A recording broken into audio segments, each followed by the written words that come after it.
high speculation in the market that U.S. President-elect Donald Trump's policies could cause inflation. Concerns about inflation are growing due to increased consumption in the United States, which will soon enter the year-end shopping season, and President-elect Donald Trump's announcement of a tariff bomb. Trump's tax cuts, tariff increases, and deportation of illegal immigrants are bound to stimulate inflation. At the same time, inflation has again emerged as the Fed's top indicator of interest. The rate of interest rate cuts may be slowed by Trump's election.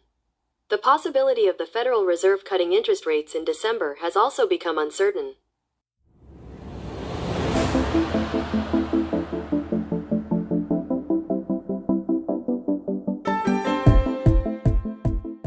The Federal Reserve believes that the current base rate is restrictive and is preparing to cut interest rates several times in the future, but inflation caused by Trump is an obstacle. Federal Reserve Chairman Jerome Powell asserted at a press conference immediately after the Federal Open Market Committee, FOMC, that Trump's election would not immediately affect monetary policy. But we cannot help but pay attention.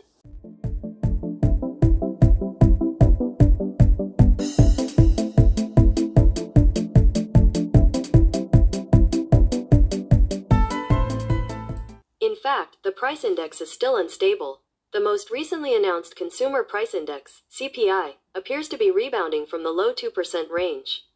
The October U.S. CPI announced by the U.S.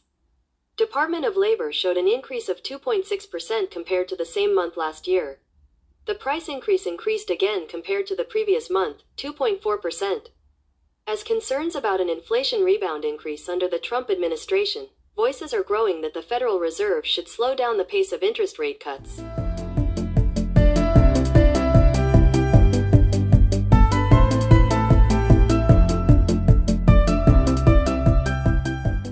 In his speech, Chairman Powell focused on inflation and suggested that the pace of interest rate cuts could be slowed.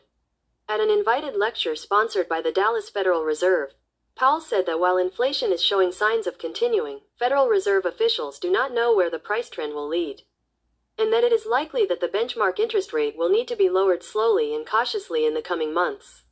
The U.S. economy is not sending any signals that we need to rush to cut interest rates, he said, emphasizing that there is no need to rush to cut interest rates as the U.S. economy is strong. Since the Federal Reserve began cutting interest rates in September, Powell has focused on employment in his public remarks. The market interpreted Powell's emphasis on price stability that day to mean that he would slow down the pace of interest rate cuts.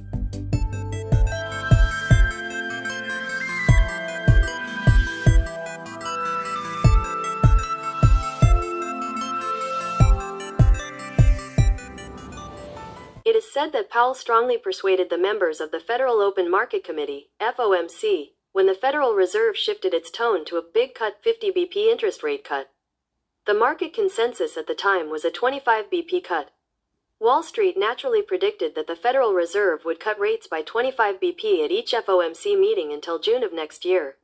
However, less than 2 months later, Powell is promoting a speed control theory. After Powell's remarks, criticism poured in as to why the Federal Reserve made such a big cut.